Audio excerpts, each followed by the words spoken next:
What's good, party people? This is Voodoo in the Woods. I'm According to Woods, and he is former U of MMA champion Pius Lobo, better known as Voodoo Maximus.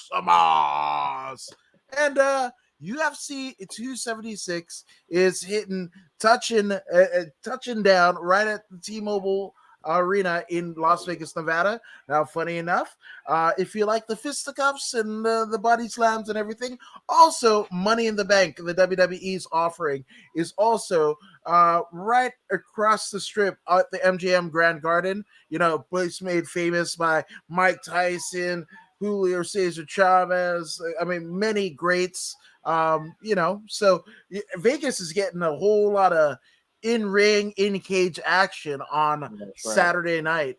That's right. And the good thing about it is there's excellent mixed martial arts competition coming this weekend. Started on Friday with the Bellator crew. They're gonna put it down. They got Umar Nurmagomedov on this card, and I truly believe Umar will be the diamond that shines brightest in the Nurmagomedov camp. Umar, he's the one. He's the one. Yeah. Everyone needs to keep an eye on that guy. He needs to come over to the UFC so we can see his true potential. You know, when I see these fighters, they remind me of that Star Wars theme where one has to rise, right? And I see potential prospects ready to rise, and it's pretty amazing, man. I'm very glad to be around to watch the development of mixed martial art in its essence. It's phenomenal. Absolutely phenomenal. Mick Mac, our friend over in Australia, Yeah. says, "Hey," and Johnny Voodoo. He's got a new nickname for you. All right. Also on Friday, never forget we got PFL, man. That's PFL. right. PFL. That's right. Jeez, I mean, again, you don't have to throw a rock very far to if you wanted some any type of combat sports action this weekend, within the next 48 hours, Yeah. 72 hours. I mean, it's all for you. Yes. The PFL 6 is headlined by none other than Kayla Harrison against Caitlin Young. Yeah. Yeah. You also got Rory McDonald. Why did I say Robbie? That's Rory, right. The Red Rory King. yeah, against Sabadu C, right? That's gonna be Sabadu is like he's a knockout artist. Holy shit, that guy, right? And you know, PFL even has their share of Magomed, Russian fellows, right? Because you got Magomed Kirimov against Hmm. Danilo Taylor. I mean, a lot of familiar faces.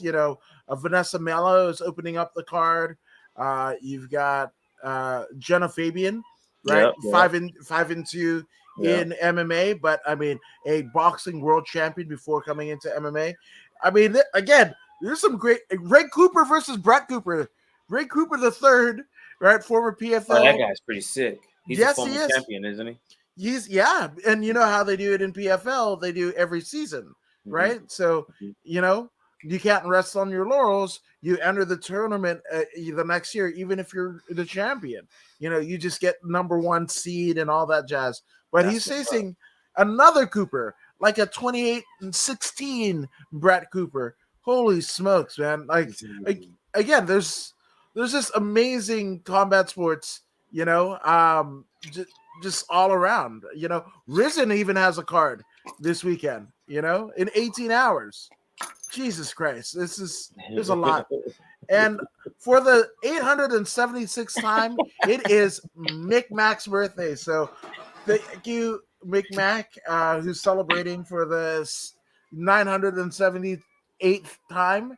And I'm gonna just add one to it. So shout out to you. Do you have a birthday song that you'd like to sing to Mick Mac, Voodoo? No. Okay. Say that I again. guess. Do you have a birthday song? I have a birthday song that I want to sing to Mick Mac. You want to hear it? Let's Yeah, go. yeah, yeah, yeah. Okay. I learned it from Rick Dees, the DJ on Kiss FM here in LA for so many years. And it goes like this. This is this is your birthday song. It isn't very long. Hey, there you go. There you go. Just say I just tuned up the vocalizers. There you go, McMac. That one's for you, good brother. Oh, But yeah, so starting the night off, obviously, I mean, by the time the combatants step in the UFC for 276, the UFC Octagon, there's going to be like three other cards that have just happened or are happening at the same time. And also the prelims, not the early prelims, but the prelims are actually going to be on mainland ABC, that's American Broadcasting Company, which is a big deal for the UFC, you know. But we start that the early prelims off with Jessica Rose Clark, 11-7 out of Australia, going up mhm, against Julia Stolorienko, 9-6-1. Let's mhm, look at Stolorienko, right? mhm, She's actually on a 3-fight losing streak, but those three, that 3-fight losing streak, that's all in the UFC, right? But look at mhm, the amount of talent now. Pre UFC, she competed in Lathway. She mhm. also was an Invicta veteran. You know how I feel about Invicta veterans, and Invicta Yeah, is one of the greatest and was the greatest. How what was it? What was the oh god, WEC, right? right, That right, right, was right. where all the lower weight class fighters fought. Well, guess and that was the pinnacle Yeah, pre the UFC's adoption. Invicta is very much the same in terms of women's MMA. They are the that's right. pinnacle still to this day, in my opinion. But Mhm. I mean, Julia, tough go in the UFC. She faces Yana Kutskaya, who's now about to be Miss Thiago Santos, the Hammer, right? And Really? then Oh yeah, yeah, yeah, that's right. Yeah, yeah, yeah, yeah, that's right. yeah. They're I want to say that she might have already had the baby or what Oh, have you, okay. but they're expecting. That's why you haven't seen her in the octagon That's in a right. while. That's right. And That's then right. loses a submission loss, suffers a submission loss to the Raging Panda Julia Avila, who That's understandable. right, but also the reason why we haven't seen Julia Avila is because she's expecting her and her Oh, husband Cody Shumate are expecting their first child too. So I mean, it's wild. congratulations. Yeah, Congratulations. absolutely. But it's funny because Julia's, the first two opponents in the UFC are now pregnant, and both beat her, Mm. obviously. And really, I told you, right? Like when I first started jujitsu, I used to train with Julia, where she many a times threw me right across the room. I knew there Yeah. was something about her. There's Yeah. something about that kid, that one. That's right. That's right. And she's like a scientist, her and her husband, Yeah. like a Yeah. uh, Yeah. chemical engineer. So shout out That's to right. the Avila Shumate family, but also Yeah. a unanimous decision loss for Julia against Alexis Davis, who many like casual MMA fans. Memories, Alexis Davis is one of the ones who fell to Ronda Rousey, Yep. so Yep. yeah, so it's a tough go. This is a must win for Julia, and she literally has to finish Jessica Rose Clark. But Jessica Rose Clark again, Jess coming from City Kickboxing, I do believe, right? Something like that. uh well, Kieran Fitzgibbons, wait, Combat Sports, oh, Combat CSA. sports. So Yeah. she's actually here. So she's training at a 10 Planet Jiu Jitsu Las Vegas, but also Combat Sports Academy, I believe, is in it's in Dublin, California. So That's what's right up. right before you get into the what is it? Into the San Francisco area, you hit Right. Right. Dublin. Right. Right. If Right. right, Right. it's one of those like kind of in between towns between Fresno and the Bay Area, the traditional Bay Area. But I mean, they boast a hell of a roster, right? Because you got a Warrior Princess Zoila Fasto, Jessica Rose Clark is here, so even Zoila's sister, Stephanie Fausta, is also here. So there, Gaston Bayanos is also there. That's a pretty, Brandon Yeah. Arndt, right? We've seen him in the UFC. That's a pretty good roster for being, Yeah. Again, not the Jackson Winks of the world, right? So, Right. uh, Right. shout out to them, and then getting that supplemental jiu-jitsu at 10 Planet Jiu-Jitsu Las Vegas, right? So, Hmm. um, for me, I think Jessica Rose Clark is going to win. When you're looking at it, she has a TKO win over Sarah Alpar, unanimous decision win over Jocelyn Edwards, but then lost via armbar to Stephanie Eager. Um, Mm. I don't believe that Julia's jiu-jitsu is better than that of Stephanie Egger, right? So I don't think there's going to be any problems getting through her if you're Jessica Rose Clark. I say a split decision because it's not like Julia is going to go quietly into the night, but Hmm. I think this would be the catalyst for Julia to kind of bid the promotion adieu unceremoniously. Yeah. Most definitely. I second your notion, Jessica Rose Clark. I believe she's going to have crisper boxing when they're in the pocket. Uh, the kickboxing will be similar, but the boxing will be the key to victory here. And Jessica Rose Clark is a very good boxer. She's gonna go in there. She's gonna bring the body shots. She's gonna bring the pain.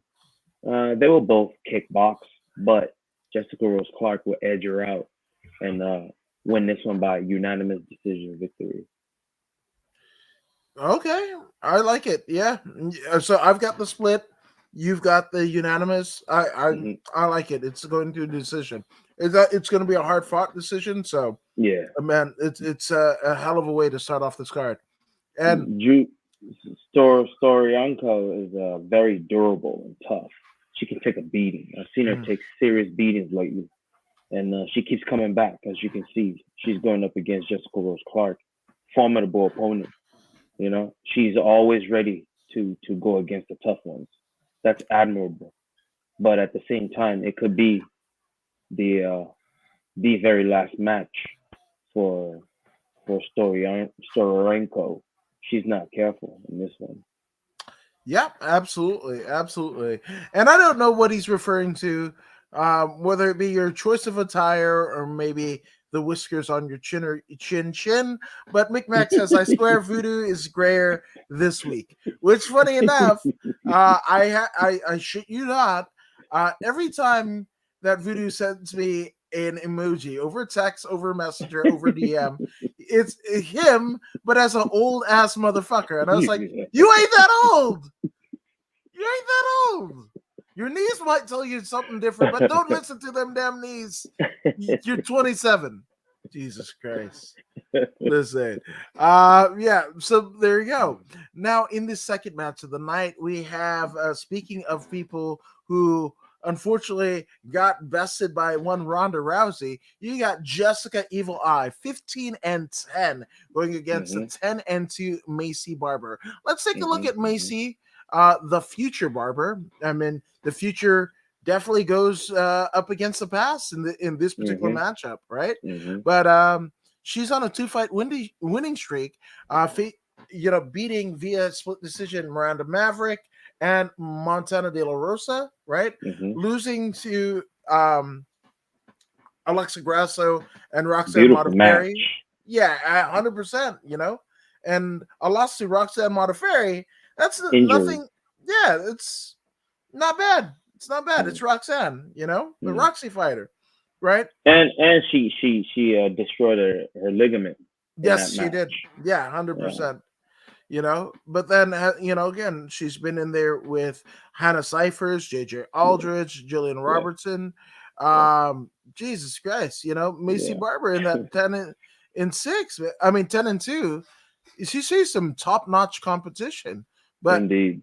speaking of top notch competition, who hasn't Jessica I faced in the UFC, especially in the formation of the UFC bantamweight division, right? This is somebody who is currently riding a 4-fight win streak. Wait, I take that back. In combat sports, it's a 5-fight losing streak. Now, mind you, I'll put an asterisk to it because one was against Amanda Lowen at Submission Underground, right? Chael Sonnen's deal. And then Yep. against former Bellator world champion Elimile McFarland. That also happens at Submission Underground 21, rather.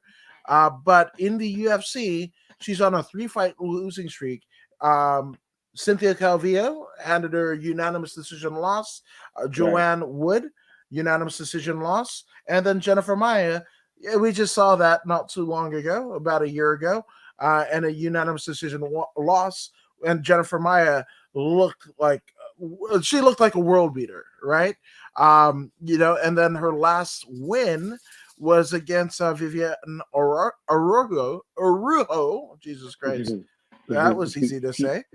And then losing to getting head kick KO'd by the champ Valentina Bullet Shevchenko in 26 seconds of the second round on the undercard of the Marlon Moraes Henry Cejudo UFC 238 card.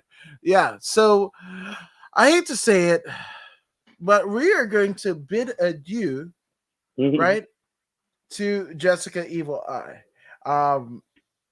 I mean, and it just, again, I think it's poetic justice, right? Macy Barber is the future, right? And Jessica I is the past. And this is where the rubber meets the road, And it was a tough go for Jessica to even face her contemporaries, right?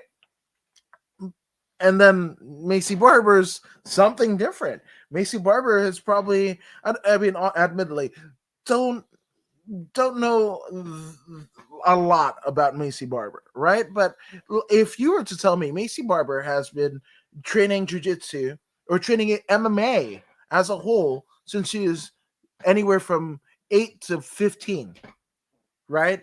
It might be a jiu-jitsu, Brazilian jiu-jitsu brown belt. I would not bat an eye. I would not even question you because, again, this is this kind of future era of UFC. The theoretical grandchildren of those guys back in both Pride and No Holds Barred and the early days of the UFC that would fight one-night tournaments. The Don Fries and the Dan Severns and the Royce Gracies of the world. Yeah. In theory, Macy Barber is their granddaughter, where they're not doing any of that, right? They're not specialists. Macy Barber is probably good at everything because that's why she's here in the UFC, And for me, I feel bad because to me, Jessica I is a pioneer in women's MMA. We're the ass end of none other than Gina Carano, and whatever you feel about her, you can't take away from her. She was one of the pioneers, along with Marlus Conan and Shayna Baszler and so many others that paved the way for this current UFC roster of women, MMA roster of women. But this might be the end for Jessica Evil Eye in the Octagon. The UFC 4 video game that I have might be the last video game that I can play as Jessica Eye. Hey man, to quote the big dog Kid Frost, time slips through the hourglass. That's what's going on here, man. Her time is running out. It happens. It happens. At some point, everyone hits that peak, and that peak goes away. Just don't stay in too long, right? Now, Jessica I, she's been through these patches before. She's had multi-fight losing streak before, but we're talking 2015 to like 2016. Now we're in 2020 to 2021 type of losing streak. When you get older, things change, right? And when you look at the manner lately in which she's lost, especially the Valentina fight, that one right there was some of the most vicious striking that I've ever seen in women mixed martial arts. She took it. She's still around, but she's only had one win since then. Been like she's what 5-5 losing streak, going up against Macy Barber. Like you said, the future. Macy is a complete fighter. She's gonna out wrestle Jessica I because Jessica I is very strong striking, especially in the boxing region. Macy's gonna take her down, control the fight, and win by unanimous decision. And if she's slipping, she will catch that submission. Yeah, absolutely. Now, Mick Mac wants to know who's number 27. I want to say that 27 is the number of birthdays that you had just this week. I'm just saying. So happy birthday, Mick Mac. And why did the orange roll down the hill? Because it ran out of juice. That's Mick Mac. It's Mick Mac bringing all of the amazing jokes that he brings from the Eric Bischoff podcast, the top guy, ad-free shows, conglomerate of podcasts, and he brings it here to us at Video in the Woods. I love it. Love it. Now, you know what else I love? Holy shit. Uriah Hall, a guy that literally kicks guys dead dick in the dirt. He knocks him stiff. Uriah Hall is just crazy. But the thing about Uriah Hall, he's a peaceful warrior, right? Mm-hmm. Like, he doesn't like the fact that he fucking kicks dudes into another atmosphere. He kicks them back to the fucking second grade, this guy. I mean, again, the first time I saw Uriah Hall was on The Ultimate Fighter, where he had two of the most vicious knockouts in that particular season. I mean, one, what is it, a spinning heel kick? Some shit, whatever. But I swear to God, when the guy ended up, I don't even remember the dude's name, but the dude fucking gets, his fucking clock clean to the extent where he's literally breathing out of his fucking neck. I didn't even know you could do such a thing, but you can. Like, dude got hit the ground, and he's like, like his neck was trying to breathe. Like, he needed a fucking tracheotomy, man. It was some scary shit, Yeah.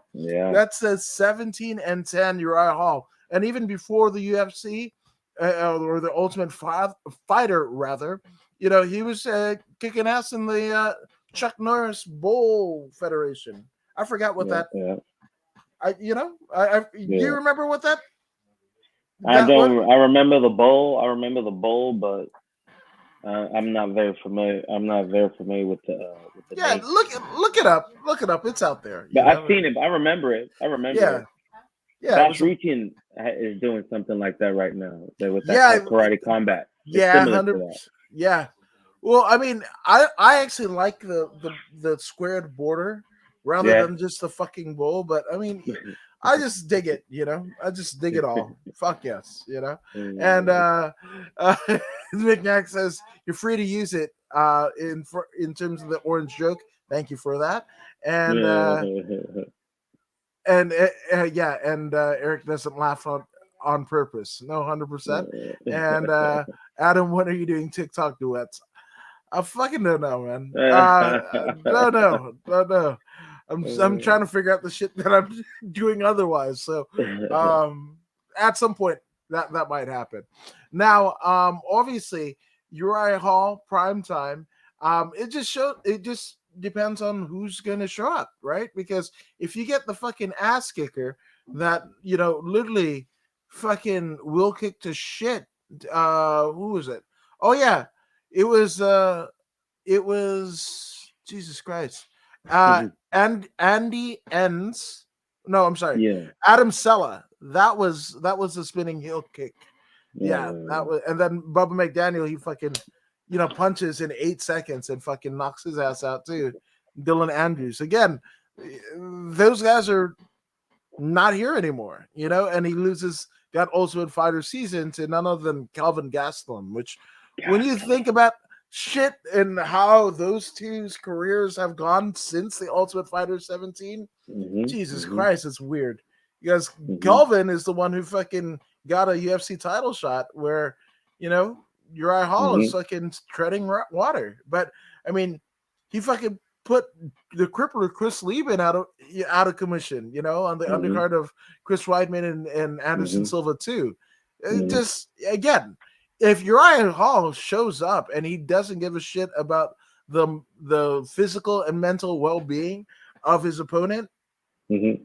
then Uriah Hall's going to win, right? But Mhm. on the other side, he's got nothing, none other than Andre Muniz, right? And you're like, Mhm. oh, 17-10, that's a great record.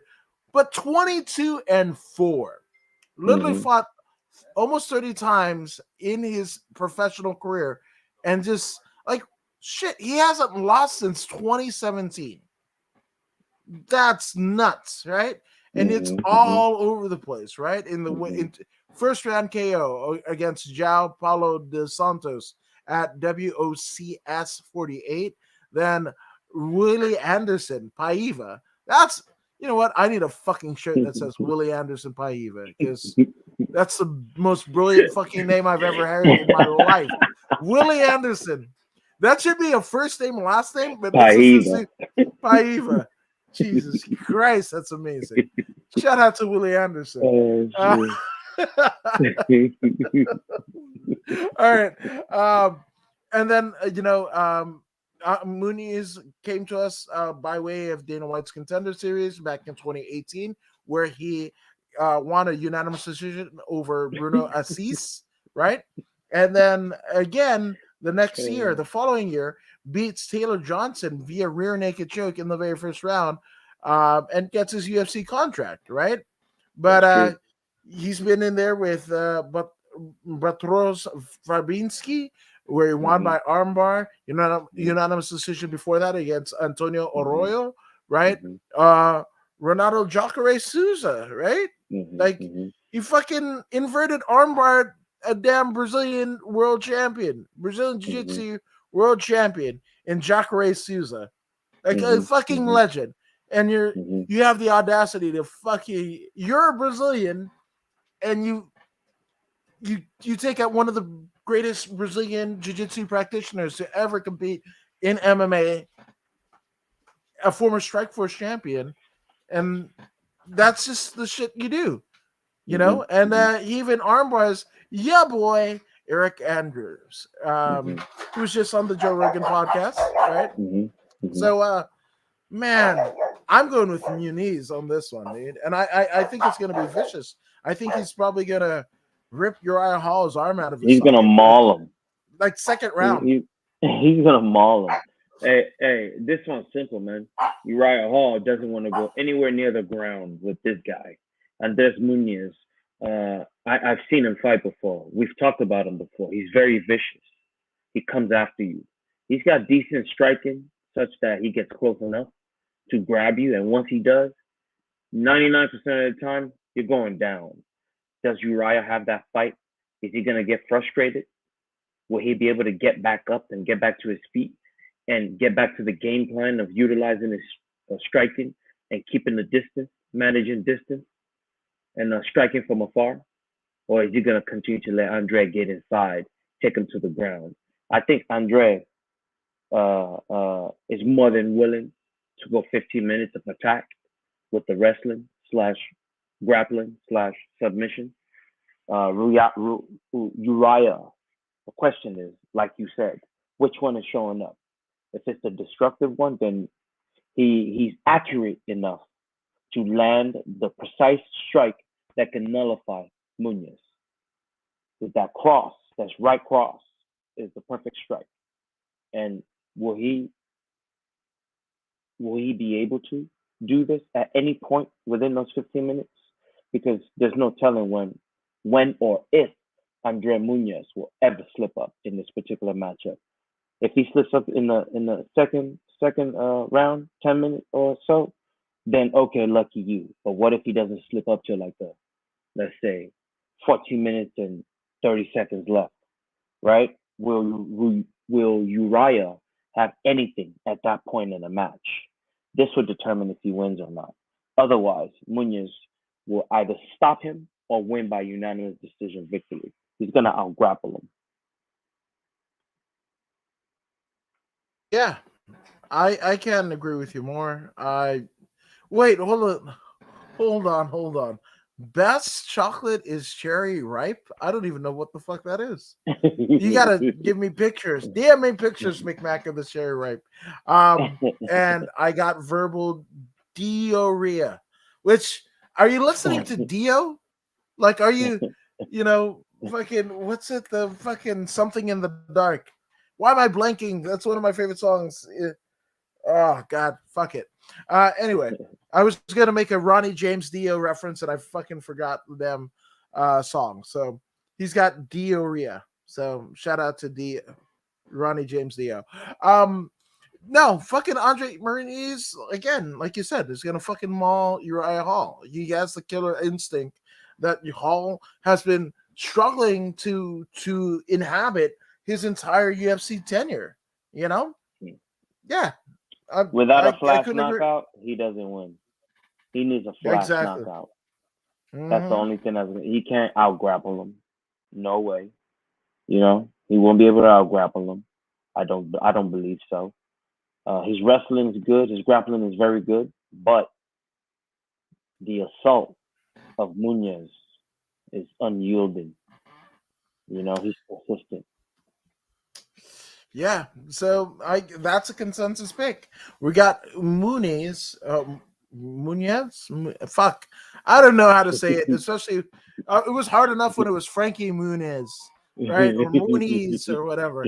Now it's Andre Muniz with the Brazilian asterisks. I fucking don't know. I don't know. But what I do know is I think this is a lamb to the slaughter type match because you have the 19-6 fighting Hawaiian Brad Tavares, right? A long-time MMA staple, UFC staple, beginning his UFC career, Jesus Christ, way back on Ultimate Fighter season 11 in 2010. Yeah. Where, we got Seth Brzezinski, Court McGee, Phil Baroni.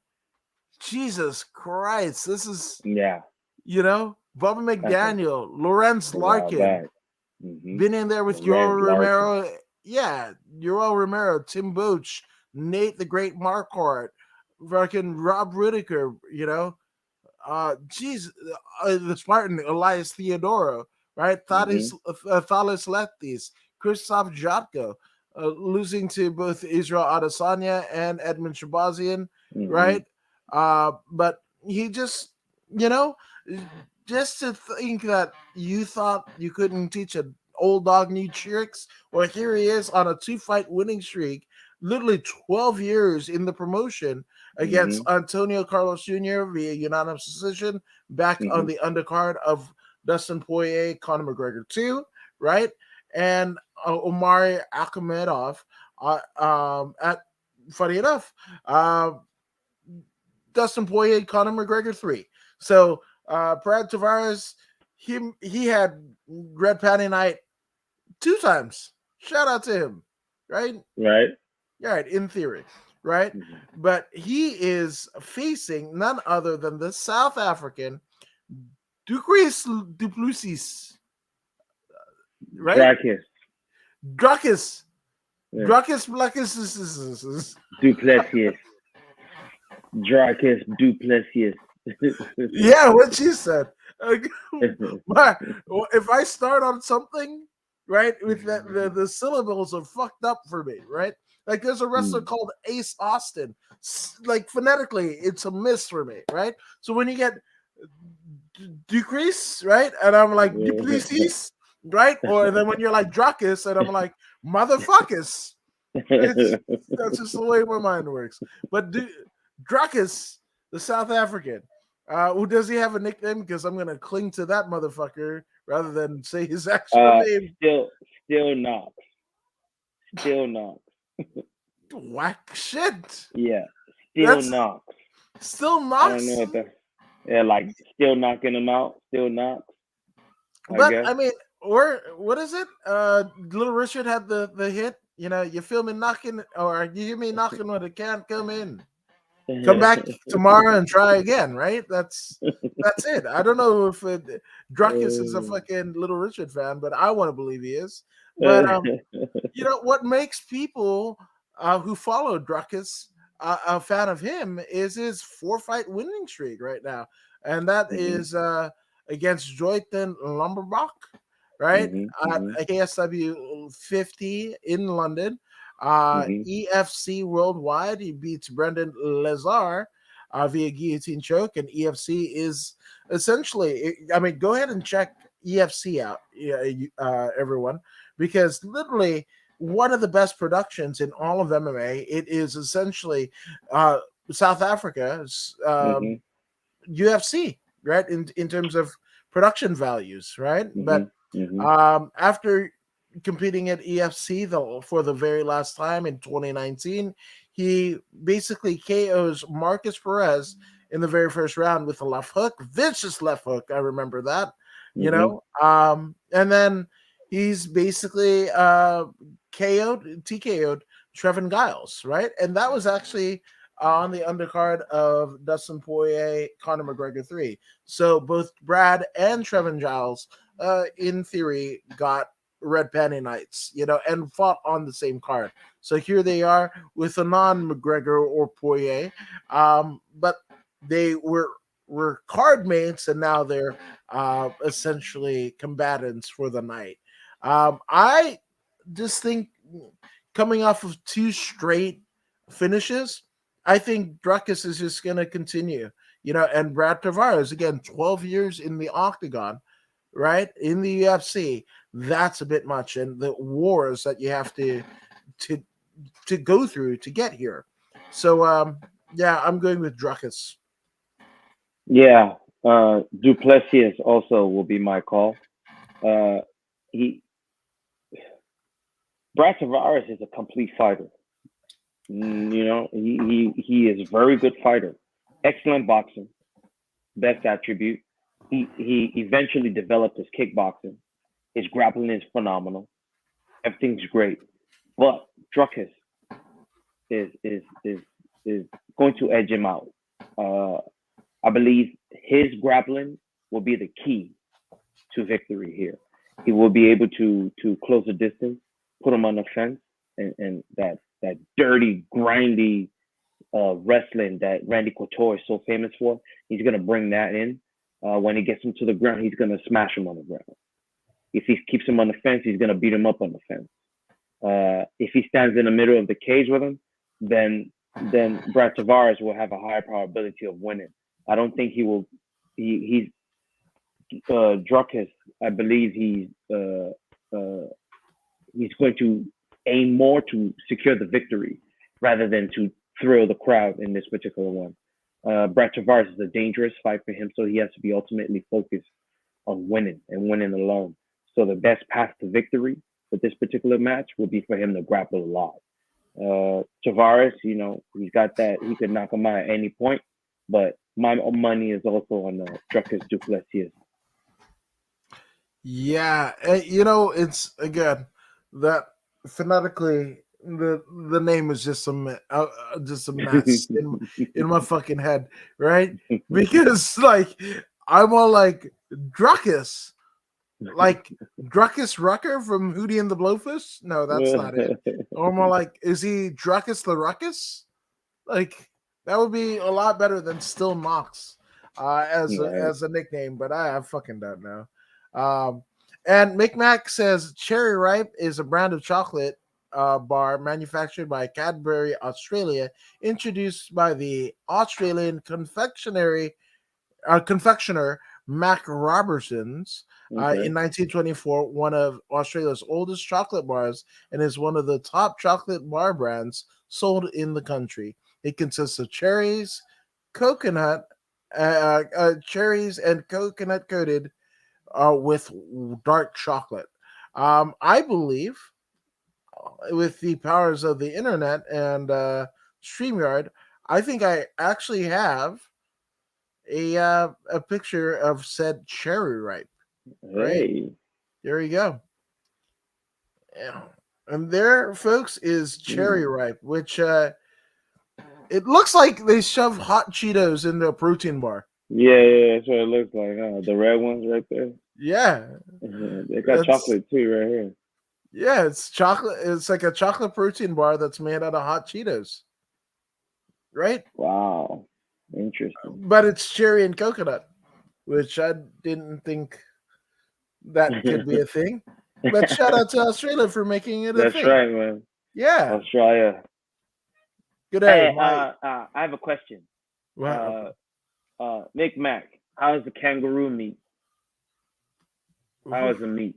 How's the kangaroo meat? Ooh. And Wow. how's the gator meat? You ever had any of those? I've had gator meat. How is it? It's good. It tastes like chicken, and that's just Like such a for real? I've heard prototypical. people say that. I've heard It's people say such. that. It's just such a prototypical answer, but yes, it does taste like chicken. Almost. It's a little bit more. What is it? Fresh watery, which Mm-hmm. like if you boil chicken, like Mm-hmm. you could taste whatever estuary that the gator came out of in Mm-hmm. the gator meat, but Mm-hmm. otherwise it tastes like chicken. So what's the texture? Is it the same texture as Chewy, meat or chewy, chewy texture. Yeah, chewy? I mean it's meat. Yeah, but it's chewy. It's Hmm. like a like a very very like tenderized chicken. Okay, I see. Yeah, Yeah, I like if wouldn't mind trying that. you should. I mean, in Long Beach, California, there's like I think it's a Gator Fest or something like a seafood fest, but that's where I Mm, tried it, and it was pretty fucking great. Yeah, interesting. and it was just kind of cool because like here's a fucking um what is it, dinosaur. It's a literal Yeah, dinosaur, and you're like, here we are eating it. We're getting that win yeah, back for all the our ancestors that probably got fucked up by dinosaurs. Well, we're getting that shit back, right? So yeah. I'm gonna say Peter's gonna love this. Eating some dominant meat. Yeah, yes. And McMax says can't beat a bounty. And kangaroo meat is nice. There you go. That's what's up. That's what But I figured. not not after you run them over. Oh, I see. That's some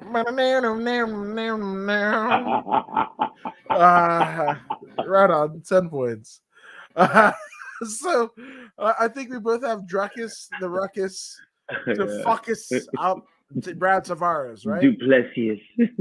Druckus the Ruckus to fuck up us Brad Tavares. That's the way I'm going with it. To fuck Yeah. us Brad Tavares up. So there you go. And he's McMax says about a bounty. We got Dog the Bounty Hunter, and I hate when they jump through your windscreen on purpose. What the fuck did you? I think McMax told the fucking kangaroo the joke, He ran him and the over. fucking kangaroo is like, "Fuck you! I'm gonna drop kick your Wow. ass in your fucking car." Damn, Kangaroo Jack ain't fucking around, man. Kangaroo Jack. Shit. I remember that fella I mean, with the that was red jacket. yeah, that was before Anthony Anderson was blackish. That's right, But huh? but after he was on Hang Time, where Dick Butkus, the NFL great, was teaching him how to play basketball on NBC. Wow. You don't remember this? No. Oh man, there was like it was the time of like Saved by the Bell, the new class, right? Right. When they went to college? They went to the college, and then they came back with the new class, and they had a different fucking cast, but Screech and Belding were still at Bayside. Like everybody had left and whatever, but like you had during the college no years, Zach Morris. yeah, no Zach Morris, but you had a Zach Morris type motherfucker that would do Zach Morris shit. Yeah, That's but terrible. I mean, so like during the college years, right? Yeah. They were running right up against like California Dreams and shit like that. Mhm. And then the new class, they had shit called like a show called One World, where it was like a Anglo couple and they just Mm-hmm. adopted a shit ton of teenagers, like Oh 12 of them shit. from like different whatever. But also you had Hang Time, and it was like a young, a big Anthony Anderson, and he was being taught like it was like a high school basketball team in Indiana, and they had like, oh, the girl basketball player, because that was like, oh my god, like girls playing Right. basketball, whatever the fuck. And then you also had like again Anthony Anderson, and the coach was both at different seasons. It was Dick Butkus from the Chicago Bears, the Bears, Mm-hmm. Mm-hmm. and then after that, an Inglewood original, Reggie Theus, former Mm. NBA player, Yeah, was yeah, yeah, yeah. was their coach. But yeah, man, some hilarity ensuing, you know. And McMack says the Roos jump into the car on purpose. They were damn. Damn, and Bounty is a chocolate. I thought Bounty was the fucking shit that the kangaroo had on your fucking windshield, bro. But yeah, well, yeah, he was about to collect that shit. Like Harley Race wanted to fucking attack Ric Flair, is what I'm saying. That's what I feel about Harley Race. Harley Race was crazy, man. That dude was badass. it. I used Yes, to he was. enjoy watching him wrestle, man, Yeah. because I knew something bad was gonna happen whenever he's around. Because he never smiled. I like that about him. He Yep. was always looking for destruction. Another one that I liked was damn, slip back hair, blonde slip back hair, kind of evil. Oh, Hulk Hogan. no, no, no. Nah, in WCW, Taskmaster. Oh, Kevin Taskmaster. Sullivan. Hell Kevin yes. Sullivan. I like that dude too, man. Oh, he's great. I like those two. He's even better in person. Like at PCW Ultra, I this is some years ago. This is like when right before Alice Cooper's guitarist Nita Strauss played Right. Shinsuke Nakamura to the ring at Oh yeah, yeah, I WrestleMania. remember that. With Well, the she yes, she mm-hmm. I don't know if she knew it at the time, but none other than the fucking Great Muta was wrestling on the card, right? Oh shit. Right, and Kevin Sullivan was there managing the Sheik, Joseph Samael, and Right. Jacob Fatu of the Fatu Anawahi Yeah, family, yeah, right? And I was like, "Hey, Kev, you want to cut a promo with me?" And I'm shaking. I'm like, "It's a fucking yeah, Taskmaster, Dungeon of Doom, fucking Purple Haze, Mark Lewin, Woman Nancy, yeah, you know." yeah, yeah, yeah, yeah. Unfortunately, Benoit, that Rest in peace, yeah, Nancy. R.I.P. But yeah, I mean, all this shit is going through my head, and he's cutting a fucking promo, and he's like, "Hey, we got Alice Cooper's guitarist, whatever, and not as good people looking as this guy here. Totally puts me over." And I have it on the Instagram. That's what's up. Yeah, so I'm just saying. Shout out to the Taskmaster Kevin Sullivan, That's who right, also putting bounties on motherfuckers. So I'm just saying. But speaking of bountiful motherfuckers, right? We have none other than Gifted Gabe Green. You know that guy. I know that guy. Yep. Shout out to Gifted Gabe Green and Subfighter, right? JC has a Subfighter, but 11-3 made his UFC debut facing another one of. To me, there's so Southern California legends in Daniel Rodriguez and Gifted Gabe Green. It kind of sucked because Daniel Rodriguez was, on this upward trajectory and he needed a fight. Gabe Green, his UFC fucking debut is against somebody that you've seen around and whatever the fuck. It's somebody that these two that, are instrumental in my personal career, and they're fighting each other. I fucking couldn't watch that fight at all. It just sucked ass to see two of your friends fighting each other.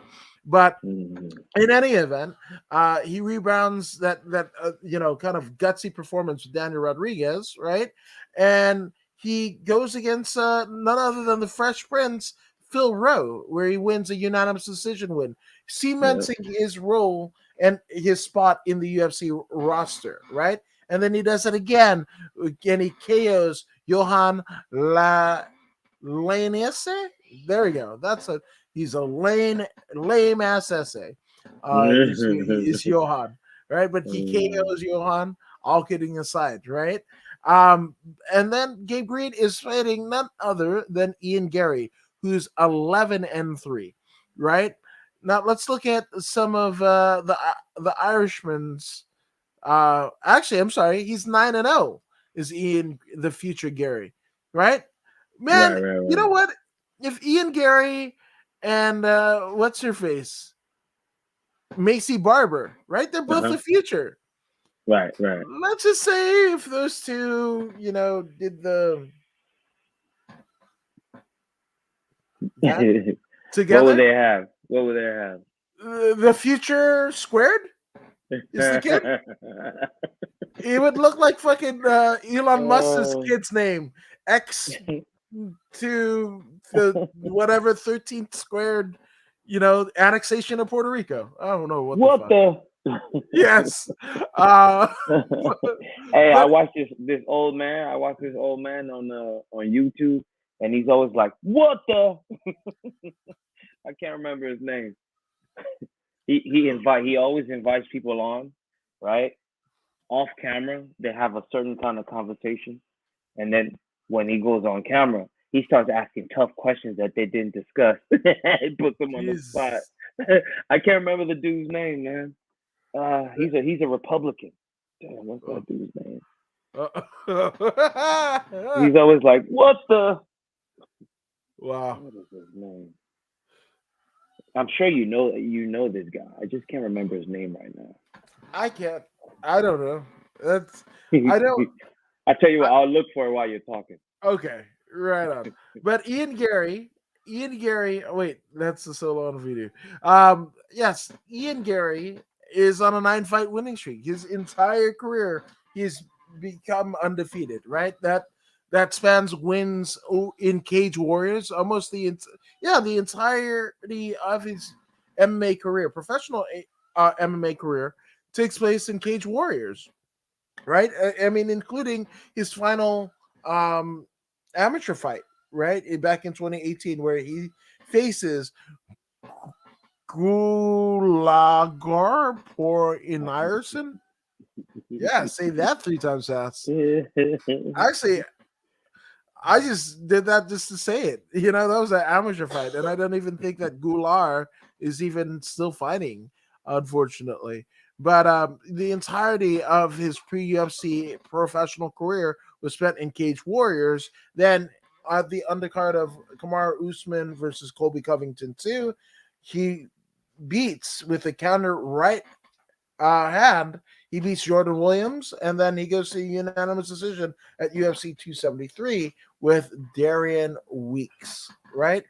So you've got literally Gifted Gabe Green, who is a power puncher. He's a grappler. He's so many things. He's a complete mixed martial artist, right? Yep. Going against Ian Gary. You know what?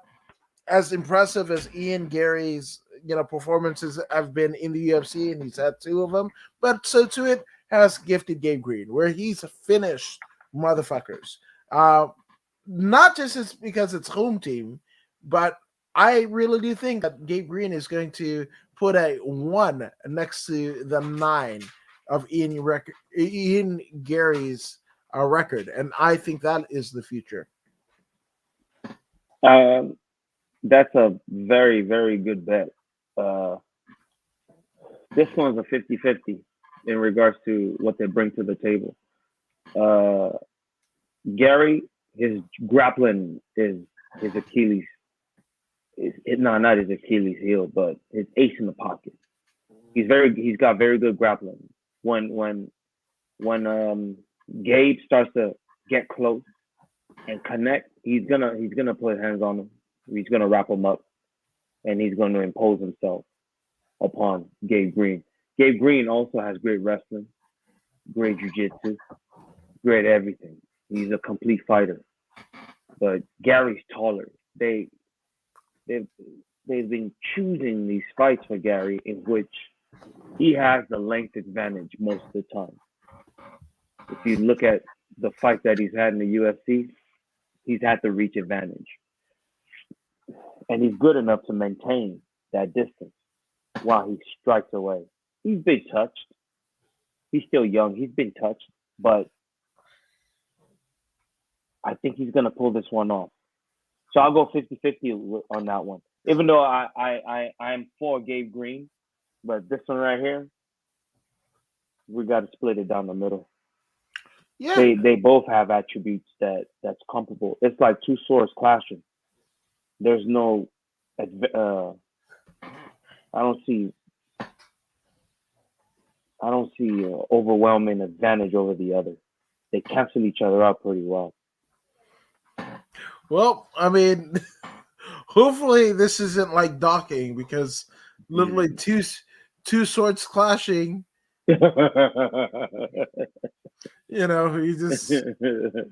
It's a connection, I guess. It's a sticky situation, rather. But I'm sure Ian Gary and Gabe Green aren't going to engage in docking. They're gonna engage in some smash your face in. Right, rather than never mind. I could. My mind is already in the fucking gutter, so no good. Let's just move on, because no good could come out of my deal. And do we have roundabouts there? Yeah. Yeah, like driving roundabouts. Yeah, I just drove through a couple of them today. Yeah, we roundabout. There's even a Yes song called Roundabout. Which We don't have that many roundabouts. You've never been to Glendale? Oh shit! There's a lot of roundabouts in Glendale. There's one street coming off of I think Colorado, like just right under Colorado Boulevard, that goes through Glendale, and it's a residential, and they've got like 4 roundabouts within the. Wow. Yeah, and then that's not including going towards downtown LA, right? There's a big roundabout that's right off of the 5 that is like runs right along the 5 freeway, but there's like 4 different whatever the fuck, and there's a big statue in front of it. So we got within like 3 miles of my house, there's like at least 5. So yeah. Yeah. The last roundabout I saw was in France. Okay. That was the last one I saw. That's it. Yeah. But I mean, speaking of last things to see, we have 2 of the most ardent and durable competitors that the Octagon has ever seen in Jim I know it's not A1. Yeah, it's A10. Jim A10. I don't know what the fuck. A10, WD40, whatever. Shout out to you, Jim Miller. I don't know what the fuck that is. But in any event, again, one of the most like ardent mixed martial artists that have ever been in the UFC roster, right? Been in there with some all-time greats, right? And then also piecing up some young guns like our friend Eric Ghost Pepper Gonzalez, where he finished in the second round, 14 seconds. That's all it took to put out Ghost Pepper, right? But it has been in there with Joe Solecki, been in there with Vince Michelle, both of those losing efforts, but also been in there with Scott Hot Sauce Holtzman, right? Where that was a losing effort. But in between the Vince Michelle, somebody that you have trained with, and Scott Holtzman deal, he has a win over Roosevelt Roberts, which is really saying something, that might have sent Roosevelt Roberts, at least in this venture of the UFC, sent him packing, because it was not too long after. I think he had one more fight in the UFC, and he was gone, essentially fighting back here on the regional circuits here in LA, right? But Jim, who hasn't Jim Miller faced in his 10, 15-year career just in the UFC alone? He made his UFC debut back in 2008. My son was 1. My son was 1 in September 18, 2018. My son was 1 or just shy of his first birthday. And that's when Jim Miller makes his UFC debut. Holy Mm. shit. Holy shit, the guy. Right? But on the other side, we got another tenured legend in the UFC, 36-16, Donald Cowboy Cerrone. Again, the first time I laid eyes on Donald Cowboy Cerrone was on the Tap Out show. All right, Mm. where Tap Out, the guys, punk ass skyscraper and mask, Mhm. Mhm. R.I.P. Charles Mhm. Mask Lewis, but they would go around finding fighters to sponsor. And I remember Donald Cerrone very vividly being one of the guys, right? And Donald Cerrone had been in Muay Thai and he had like the fucking he had a set of Muay Thai shorts that were Mm. almost what people that go to hunts, they wear like an orange flat jacket or whatever the fuck. Well, these Muay Thai shorts were that color of orange, right? And he had the Mhm. guys essentially cut that up with a top out inspired logo, like a camouflage inspired logo. And that was the first time I'd heard of fucking Donald Cowboy Cerrone, And I think he was still in the WEC at the time, but it was not too soon after he makes his UFC debut. You know, he's been going at it. Wins over former UFC champion, or WEC champion as well, Benson Smooth Henderson. Mhm. He's beaten Jim Miller before. He beat Jim Miller back in 2014. TKO's Jim Miller. Jesus Yeah. Christ. Yeah.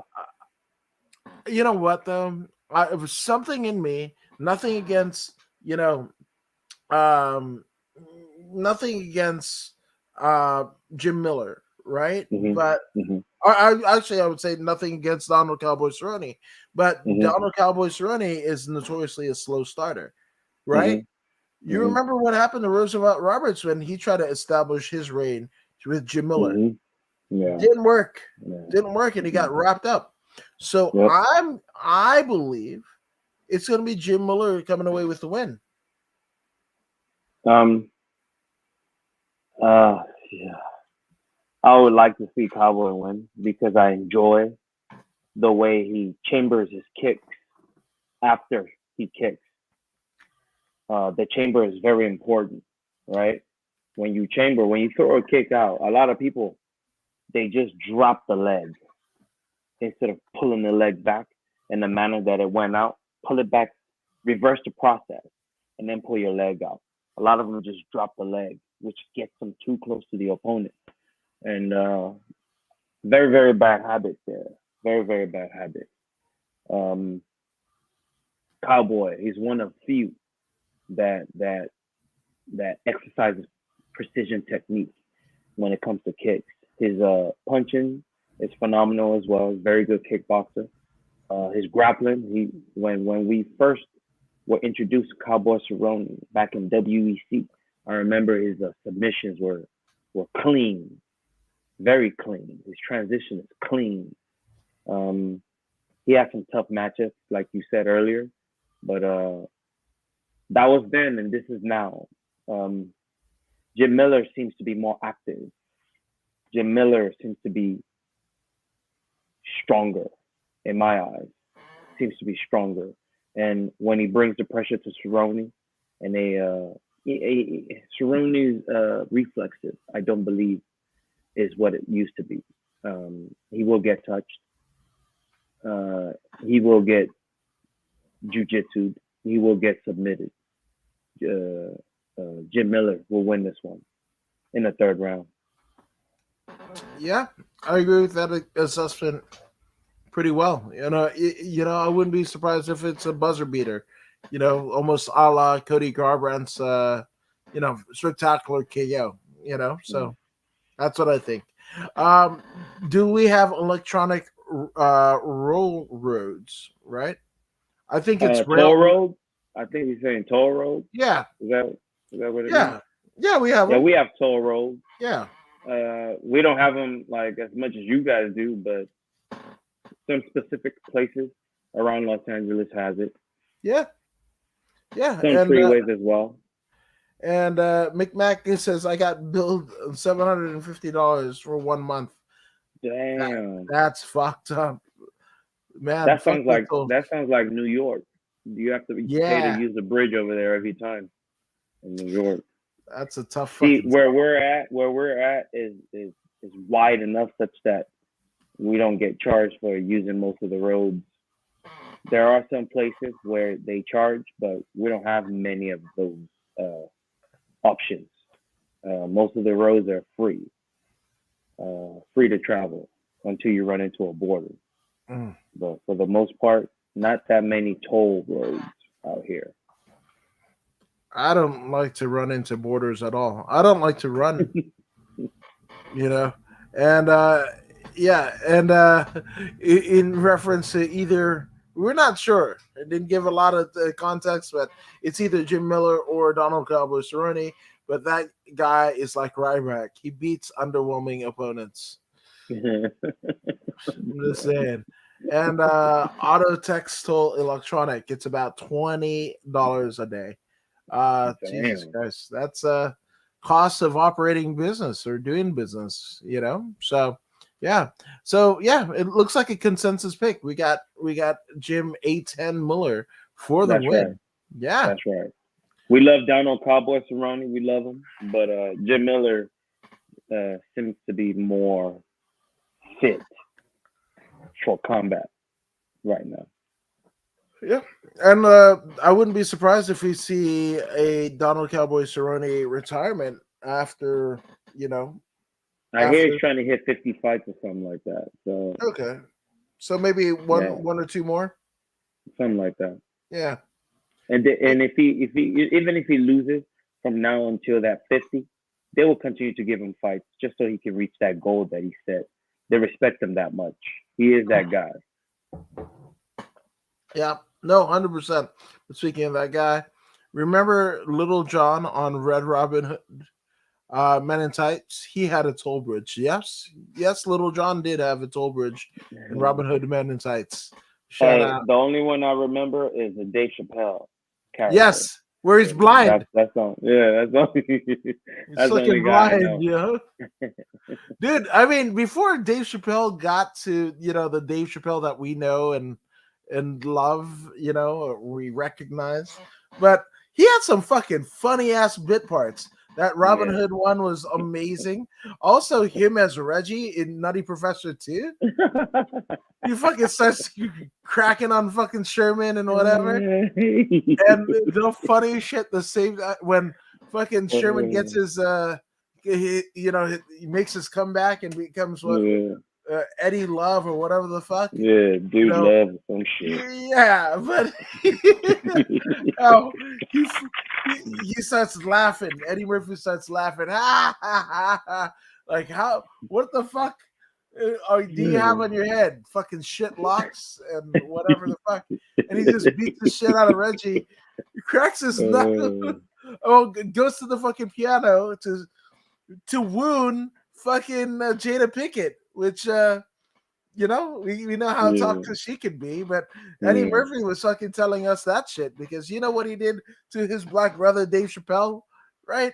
He fucking set that some bitch dope as fuck because he got concussed because fucking Eddie Murphy was beating that ass, Yeah. right? Goes over to the fucking piano with a prone Reggie, like and starts singing "Loving You," the Tom Jones, or what's it, Dwayne Newton, "Loving You," or whatever. And when it gets to the he fucking cracks Reggie's knuckle, or Dave Chappelle as Reggie, and and and Dave Chappelle, and he throws his ass in the fucking piano. When I saw that, I fucking pissed my pants. That shit was some of the funniest shit ever. But again, Indeed. Dave Chappelle, man, you guys, it wasn't just the Chappelle show. He was funny before the Chappelle show. He's one of the greatest fucking minds that we got now. You know, shout out to fucking Dave Chappelle. And yeah, Alex Ramirez says, "Good morning, sir. We're here. We're What's doing up, it. Alex? Yes. And McMack says Dave Chappelle. Hell yes, Dave Yeah. Chappelle. Don't Now, forget the LE. yeah, I think Don't he got forget the Chapel. LE. No, you remember the joke that people just called him Dave Chappell? Like, and he was too young to fucking say anything because I think he was playing clubs at like 16 and shit like that. And they were like, "Hey, Dave Chappell." He wasn't gonna say anything because he didn't want to get kicked out the fucking club for being underage. So I ain't mad at it. I ain't mad Me at it. too. But also, one thing that I'm not mad at is this fight. Brad Riddell, 10-2 out of City Kickboxing, going against the Tarantula, Jalen Hmm. Turner, 12-5 is Jalen Hmm. Turner's record. My goodness, I want to believe that there's you know, Jalen Turner and Roosevelt Roberts have trained for so long together, right? Hmm. Throughout Hmm. their careers, mimic each other in so many ways, right? Hmm. But man, I want to believe Jalen Turner wants to fucking show up Jim Miller, right? And I know Jim Miller would have just fought at this particular deal, but the way Hmm. that Jim Miller fucking swooped up fucking Roosevelt Roberts's legs in a submission, I want to Hmm. believe that Jalen Turner knows that Jim Miller is going to be watching from the back, and Jalen Turner is probably going to fucking armbar the shit out of Brad Riddell. Hmm. Something a devious submission is going to happen, but I believe that Jalen Turner, and not just because he's home team, but I Hmm. believe Jalen Turner is going to win second round submission. Um, I think he's going to do just a little bit more than that. There's going to be, I mean, this is city kickboxing we're talking about. Path of least resistance is what the coach preaches. You see that in the defensive manners of all their fighters and their offensive as well. Path of least resistance, no unnecessary striking. Brad Riddell is going to be on point, but I also go for Roberts on this one, and not because he's home team. Roosevelt Roberts has discovered something about himself. He has mastered himself. He has mastered the length that is Roosevelt Roberts. The man is Jalen Jalen Turner. 6'3" in lightweight division. 6'3". He's mastered the weight cut. He recovers pretty well. He's strong for 15 minutes. We've seen him in person go 15 minutes with a very, Yes. very tough opponent. You know what I'm saying? So from then to now, he's improved so much improvement. He's currently on a four fight winning streak. He's good with the chokes, right? But he is not the kind that attacks in a jiu-jitsu manner, looking for chokes. He cuts them up so bad with the elbows and knees, with the offensive striking, that they end up turning their back. And when they do, he takes the neck. Turner, I look forward to seeing great things from this young man. Um, the potential for greatness is there, and he's got all the cards. You know that height is crucial. He's very fast. He transitions very well now. Him and his coach Anthony has really been putting in work. I can see the progress, and I wish him this fight. I would like to see him win this fight. No, nothing against his opponent, but I want to see him grow. I want to see the next level, and to see the next level, he's got to put himself in striking distance, and from 28th position to 13th position will be phenomenal for him.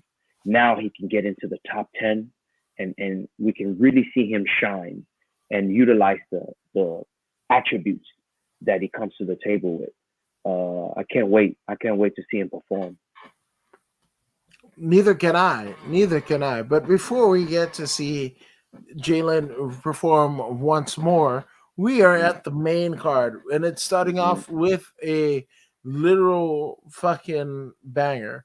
We have Mhm. Sugar Sean O'Malley, 15-1, going up against the Mhm. young Punisher, 19-7, Pedro Munoz, right? Mhm. Munoz is on a two-fight losing streak, but those two fights were literally Dominic Cruz and Jose Aldo, two of the all-time greats of their respective divisions. Shout out to Pedro Munoz for fucking taking that fight. He's also lost to, but he's been in there with Frankie Edgar. He scored a unanimous decision over Jimmy Rivera, right? Which Mhm. Mhm. that's a fucking good deal. Beat Cody Garbrandt, beat Mhm. Brian Caraway, beat Brett Johns. Like Pedro Munoz is fucking legit, right? Now on the other side of it, Sugar Sean O'Malley, 15-1. One could make the argument that maybe Sean O'Malley hasn't gotten the toughest fights in his Mhm. UFC career because he just draws money. I don't know where he is on the John Jones, Daniel Cormier, Randy Couture, Hoist Mhm. Gracie scale of Mhm. things, but Mhm. O'Malley's not doing bad. No, no. O'Malley is one of the smartest individuals. When it comes to smart, I put him in the top 5. I'm not talking about academic smarts. I am talking about an understanding of how this game is played. He understands the 3 principles: mic skills, fight skills, and branding. He is the master of the branding. As you can see, how far he's come in a short amount of time. Right when they weren't paying him big money, what did he do? He took easy fights, fights that he knows he can win. He's staying active. He's giving you knockouts. Right, he's building his brand, and now that he's got a better contract, now he's gonna fight the Pedro Munozes and then whoever that come after that. You know what I'm saying? And this is what it's all about. He gets out there and he gets on that mic, right? He does his thing on the mic, which is why he is so successful. I would like to see this kid continue to progress. Now, Pedro Munoz is a fight that he can win. He understands distance management. His striking is superb. Counter striking is superb. He really doesn't get tired and he doesn't really get flustered. The only thing that we've seen is that calf kick, right? He's so lean that his nerve somewhat exposed. So when dudes kick him, he tends to lose sensation in that calf, and this is the only crack in his armor that we've seen so far. Otherwise, he's been flawless. He's 15-1. The one time that he lost was to Chito Vera, and this was this ankle kick that we're talking about. Now, is he weak to the ankle kick? We will find out. Pedro Munoz kicks a lot, and you better understand he's going to be bringing that. He's going to be bringing the kicks so he can set up the takedowns. And from the takedowns, he's going to attempt to submit Sean O'Malley. But Sean O'Malley is the best striker between the two. Pedro Munoz, unfortunately, his striking is old, outdated. The upgraded version is Sean O'Malley. It is what it is.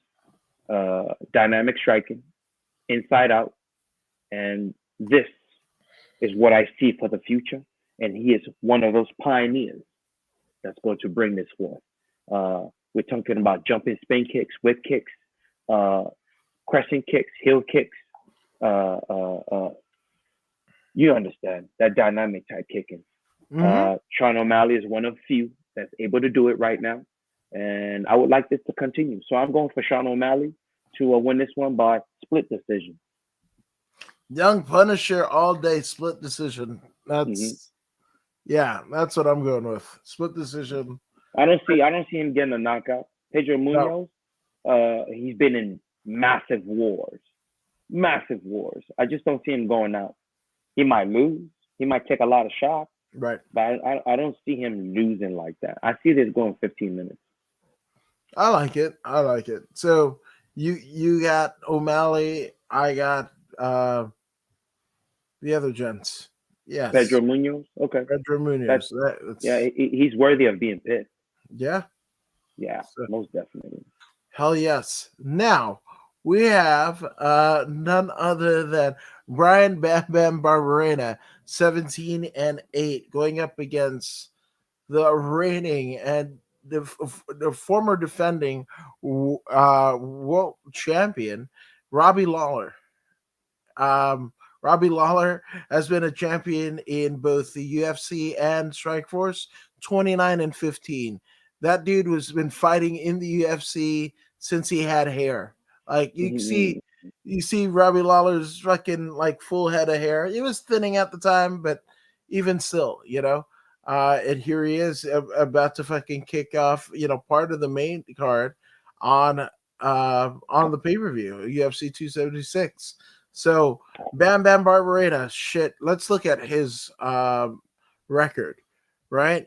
He is on a 2-fight win streak. That is a unanimous decision win over Darian Weeks, and then a split decision over the immortal Matt Brown, right?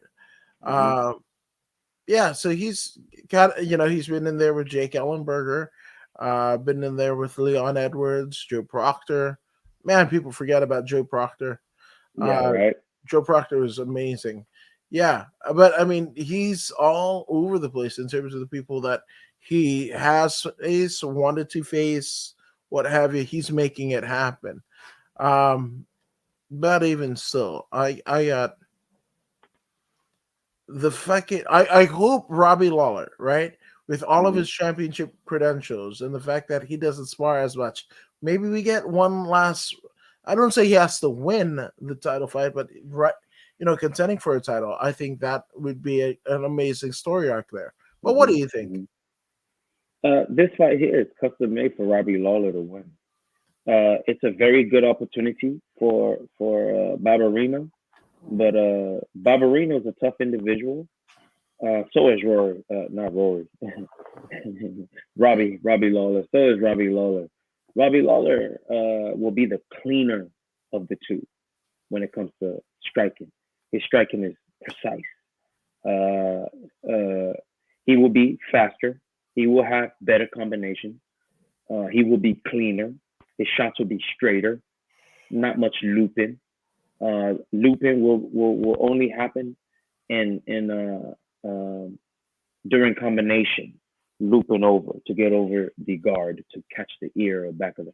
That you will see maybe very few of that, but you'll see a lot of straight uppercuts and short hooks. I mean long hooks. You're gonna see those coming from Robbie Lawler. Not much kicking. He's just gonna bring the pain. Robbie Lawler, he's ruthless for a reason. Um, we will see a potential fight of the night right here, most definitely. Ruthless Robbie Lawler. As long as they're not running away from him and he can, they can stand in front of him, then you'll see that head movement while he closes the distance and go to work. I'm going for Robbie Lawler to win this one. It's going to be a split decision victory.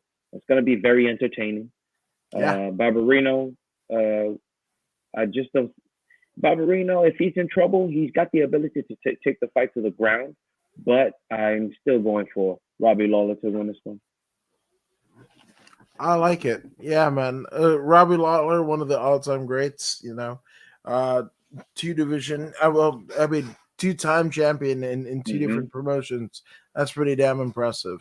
So I too am going with Robbie Lawler, and not even caring what the stats say. I feel pretty Right. confident in that. Ruthless. Yes. Now, Jesus, why did my screen go blank? But what we do have is the third kind of birthday meetup here. We got Sean Strickland, right, and Yeah. Yeah. Alex Marietta, Yep. which Yep. Jesus Christ, this one was rough to fucking understand when it came to the press conference that they did earlier today, because Sean Strickland, he sounds exactly like somebody who's been bashed in the head way too many fucking times, right? And that's just the way that it is. Like between him and like Max Holloway, it was undecipherable. It was just pretty fucking bad. And then you got Alex Pieta, who tried to clap back at him through an impersonator. I'm not impersonator, but a Jesus Christ. Yeah, the translator. There you go. I whenever I think of translator, I think about the fucking guy that was in Africa and Obama, and he was just throwing up gang signs. Nobody fucking knew why the wiser. That was fucking dope, bro. But yeah, so I don't know. I want Pieta to win because I just think that fucking Sean Strickland can be a douche. This is gonna be my second. Just when those Barbarino and Robbie Lawler got it going, and they're looking to win that fight of the night opportunity, then comes this fight. This fight's gonna take it to that next level. We have Sean Strickland, who is an accomplished fighter, a focused fighter. He had some accident not too long ago that changed him. It changed him. He came back and he hasn't lost since, right? Um, um, he's not the one that's used to losing, you know. He's not used to losing. He lost a Ponzinibbio, but since then, man, he's been on one. He also lost to Usman, you know. I believe before Usman became champion, right? Right. Yeah, he lost to Usman before Usman became champion. You know that super wrestling, but he doesn't lose much, right? Which means this fight right here is going to be a stand-up war. His striking has improved a great deal since Alex Pereira. He's always been that guy that we talk about, you know, one of the most violent human beings in the cage. Comes from the Amazon. Doesn't really speak English. He understands a tiny bit of English, but he's not confident enough to speak it publicly, right? He might speak it in privately, but it's all good because he lets his skills do the talking.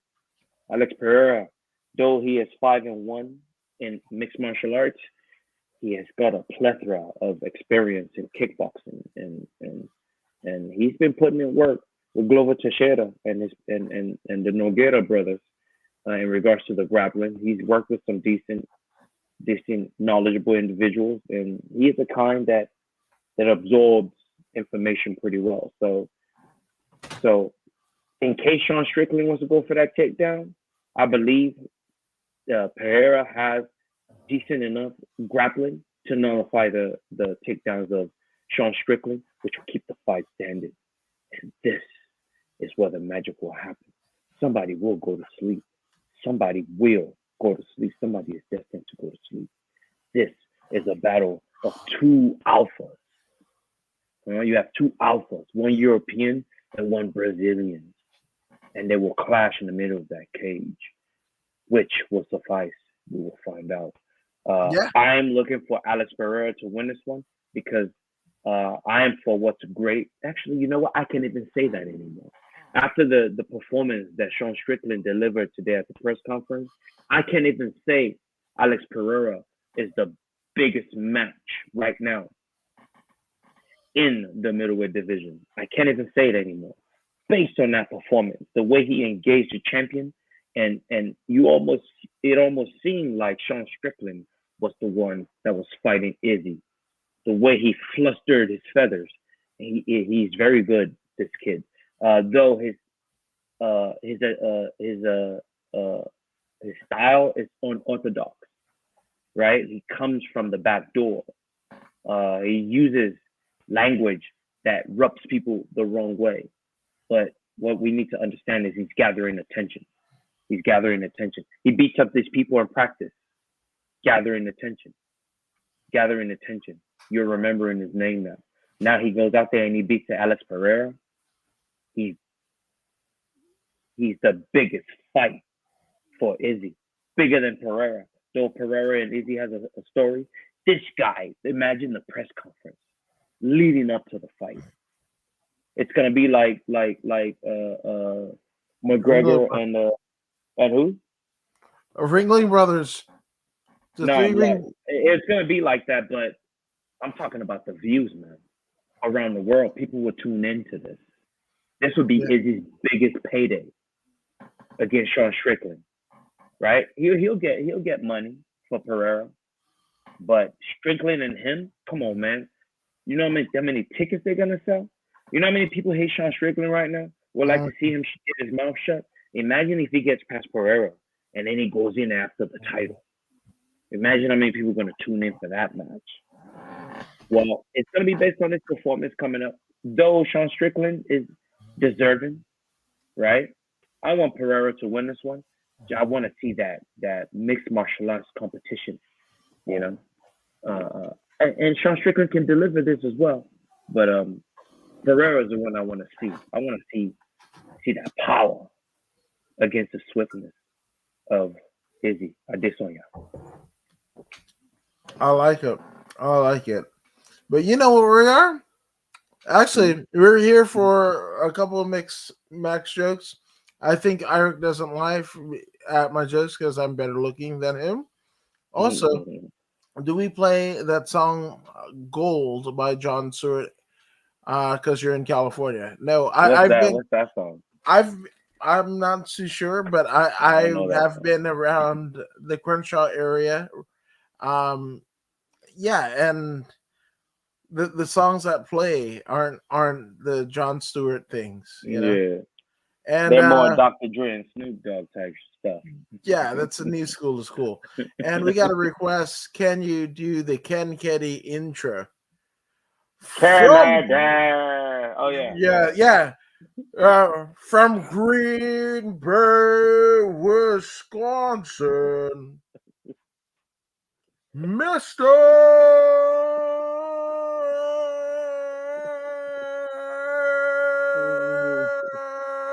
Kennedy.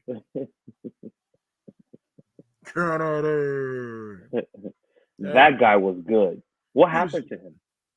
well. He fucked up, and like Randy Orton. You remember there was that time where Vince was going after Stan Kroenke of the Denver Nuggets, right? Because supposedly what ended up happening was Vince booked Monday Night Raw to be in Denver and everything Hmm. like that, but then there was like a conflict in the schedule. I believe the Golden State Warriors were in the playoffs at that time, or the Denver Nuggets. Somebody was in the playoffs or whatever the fuck, but Vince couldn't get the fucking time, the venue that he wanted, right? Mm. So he basically has this 5-on-5 tag team match Hmm. with like I can't even remember who's in the match exactly, but I know specifically it was Jesus Christ. Oh, what's his name? Yeah, it was Randy Orton and Ken Kennedy, right? Hmm. And Ken Kennedy fucking slams Randy. So I can't remember how, Hmm. but Kennedy gets hurt, or it was enough of a hurt that he felt like he should stay away from the road. But that was Hmm. all attributed to, yeah, yeah, it was all attributed to him fucking up the move for Randy Orton. Randy Mm. goes out and snitches to Vince and says, "I'm not working with him." And Mm. Ken Kennedy, after this fucking 5-on-5, which is supposed to be like Lakers versus Denver Nuggets, because Right. it was supposed to be in Denver, but they had to Right. switch it all the way to fucking Staples Center. So they had a five on Mm. five, and Mm.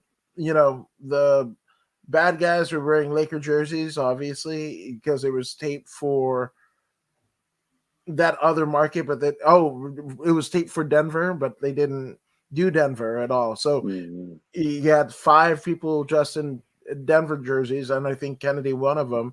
And Mm-hmm. then the one who saved the day was the Lakers home arena, right? So Mm-hmm. they wear, Kobe fucking shit. Mm-hmm. Um, but after that, that's when he gets fired.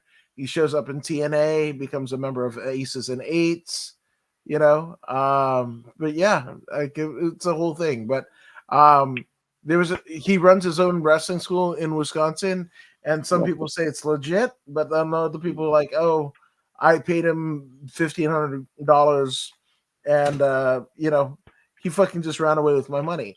I haven't seen either side of him. But yeah, that's Mr. Ken Anderson, Ken Kennedy. The Vince McMahon's illegitimate son. I like it. Now, what happened to Eric's son, Brad Maddox? Oh yeah, because he called people some fucking filthy twats or some shit like that. I can't remember Who's what he this? said. Who's Brad Maddox?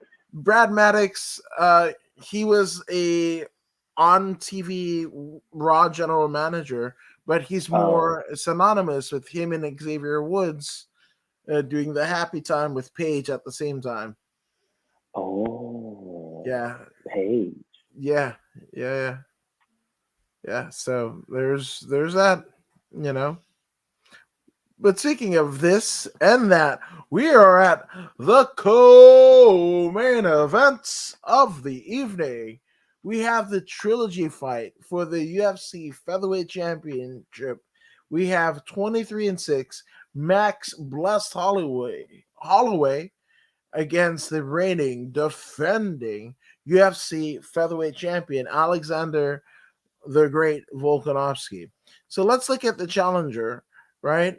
Bless Holloway, the last time that we saw him in the octagon was that dismantling of Yair Rodriguez, right? Mm-hmm. Demoralizing for Yair because all your shit doesn't work. That's what happens, right? Mm-hmm. Beat Calvin Cater, right? So 2-fight winning streak there.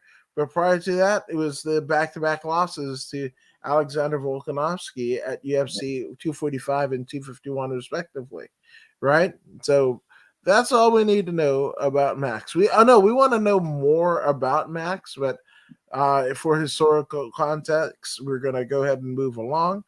Mm-hmm. Now, Jesus Christ. So Mm-hmm. the first two fights, I'm all like, Holloway won. He got robbed, Mm-hmm. right? I felt that Max did enough damage and strikes landed that he was Mm-hmm. able to beat Alexander Volkanovski, right? Mm-hmm. A lot has happened since that fight, right? Namely, the what is it? Korean Zombie and Brian Ortega, right? Mm-hmm. And fucking Volk just pieced them both up. Mm-hmm. So I don't want to say that Holloway's going to suffer the same fate, but I kind of have a feeling. I understand. I understand. I watched the press conference today, and Volkanovski was very confident. There was no pressure. Max, on the other hand, was more animated. Um, I hate to say, he's trying to convince himself of the inevitable.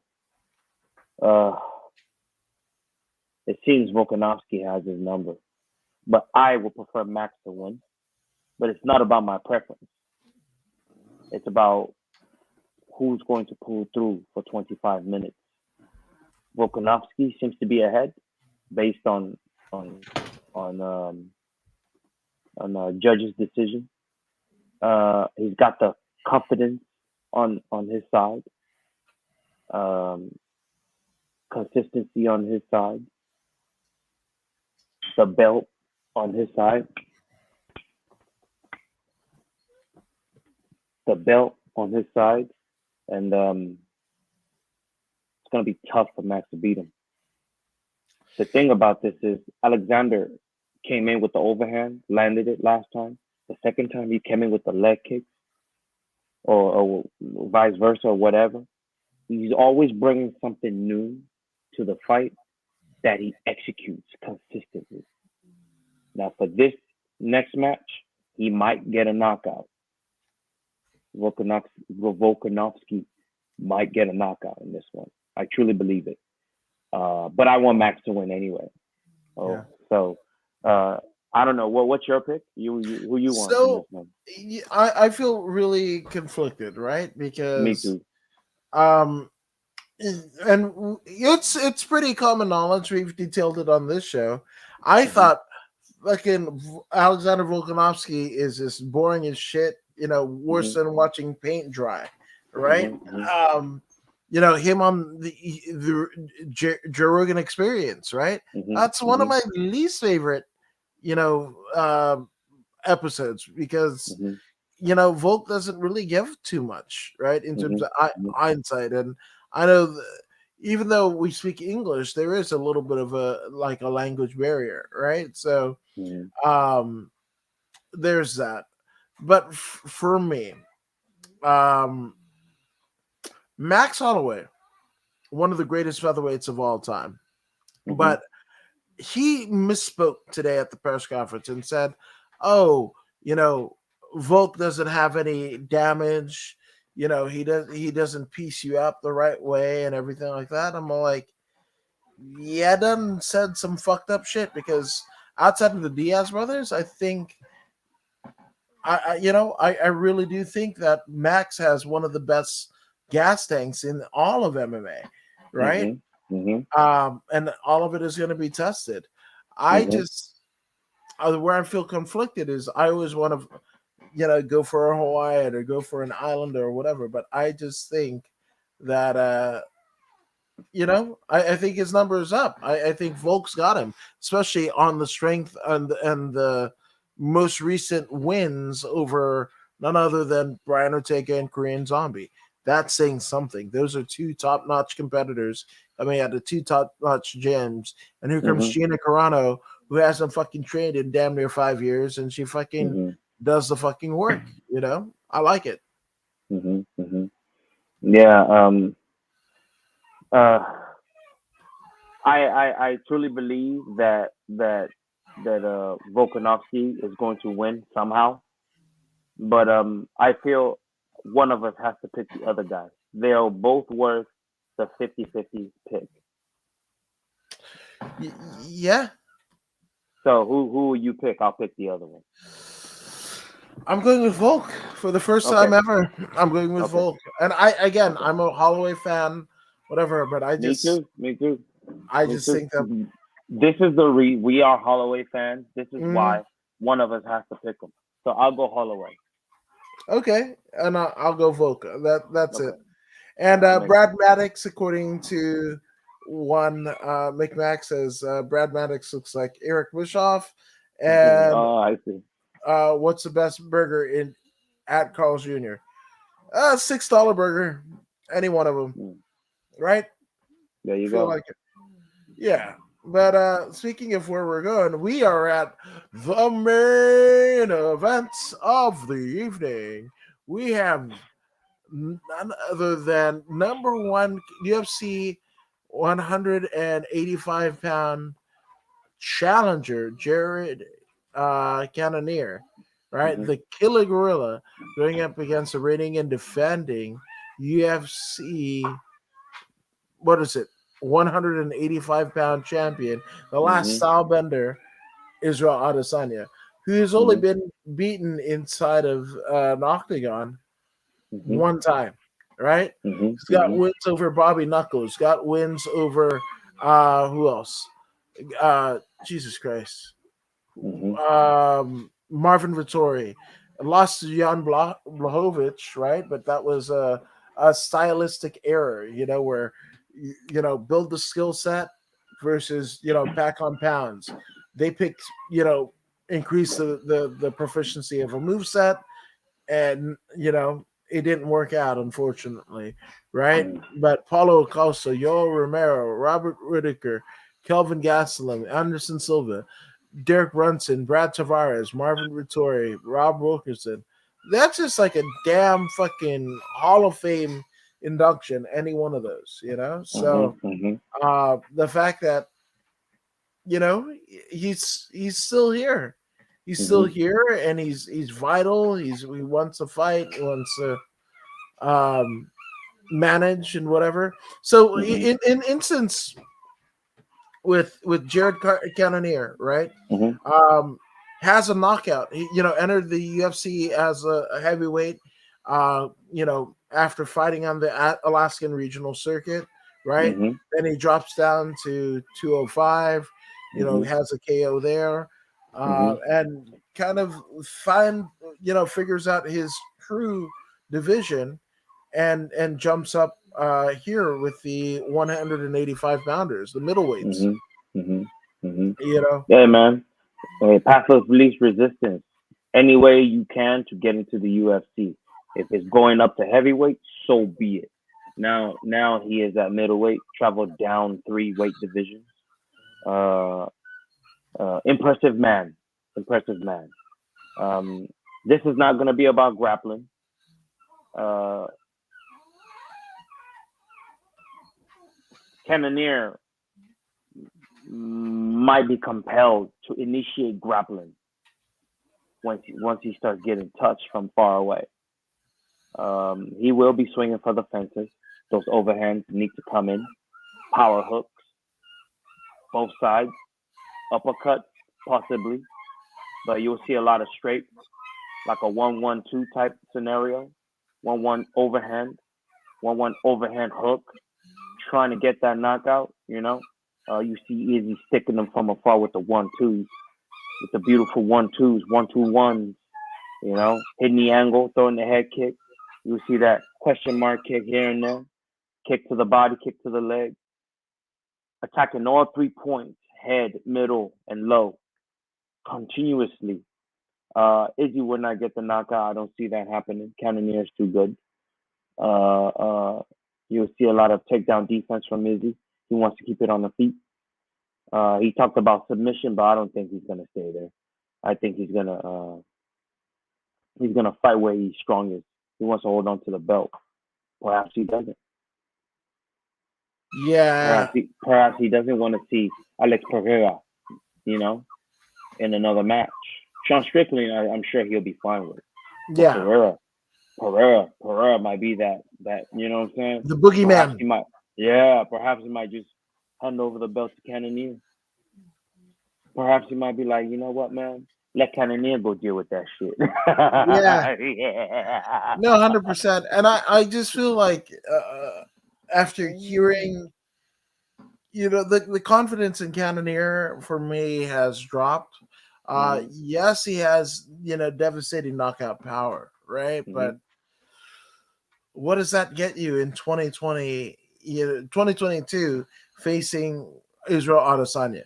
I mhm, don't think it's going to get you very far. I see the champ retaining mhm, and piecing up Cannonier in a way that Cannonier has never, mhm, felt before. He's going to feel helpless. He's a killer gorilla, but it's going to be a gorilla getting killed, which I'm mhm, not a fan of. I love gorillas, but mhm. that's just kind of what happens. So I Yeah. want to hope for the best, but I'm fearing the worst. Unfortunately for Cannonier, this champion is extremely good at fighting while moving backwards. Yeah. Yes, You he know what is. I'm saying? So he could press all he wants. This champion moves laterally, Yeah. not just straight forward and straight back. He cuts angles really well and is very, very, very well versed in his striking. So Cannonier is going to run into some tough times, but I think Easy can pull this off I agree. and also acquire unanimous decision victory. His striking will be supreme. Yes. Not like those overpriced T-shirts at the fucking Grove or off of Melrose. Yeah, Uh, and McMax says, "I'm the main event." Yes, you that's are. what's up. Yeah, and at Global Gym, we're better than you, and we know it. All I right, okay, okay, think that's a dodgeball reference, but all yes, yeah. right. But that's Hey, hey, go ahead. at PG, at Peterson Grapplers, uh, uh, uh, we handle business over there too. Submission only. You know what I'm saying? We Ooh. don't roll for points. No butt scooting there. You know. We don't roll for points. We go for Yes, finishes. I love it. But speaking of finishes, I think that is the finish of our UFC 276 pre-show. Indeed. It's gonna be a fucking fisticuffs. And again, if you're here in the states, you can get it a variety of ways, right? Uh, Hey, the early prelims are going to be on UFC Fight Pass. The prelims hey, itself, much like Jim Miller versus Donald Cowboy Cerrone, is going to be on ABC television, right? Just going to be aired on free TV. And then obviously, um, what is it? ESPN Plus here in the States. That's where you can get the pay per view. Um, yeah, I'm just saying, but in terms of the things that we've been working on, man, Voodoo's been in the lab with the pen and the pad trying to get this damn label off. Uh, where can they find you on social media, Uh, good sir? oh man, continue to search on Voodoo Maximus everywhere. YouTube, Instagram, Facebook page. Voodoo Maximus all day, every day. Dang right. And then I'm According to Woods, and I'm doing some stuff. Again, check out the Principal Podcast, According to Woods, on Facebook, YouTube, and Twitch. Go ahead and give me a follow on the socials, According to Woods, there as well. In addition to the other stuff that isn't According to Woods, I've got obviously Voodoo in the Woods that's being simulcast on not just According to Woods, not just Voodoo in the Woods, but also bodyslam.net. Shout out to bodyslam.net. Also, we've got the Grappling Network. That's the new project. You can download the Local Now app on your Fire TV or your Roku, any of your smart TV devices and everything. Go down to the sports section. You go and search out the Grappling Network, and I might be doing programming That's for what's up. said network.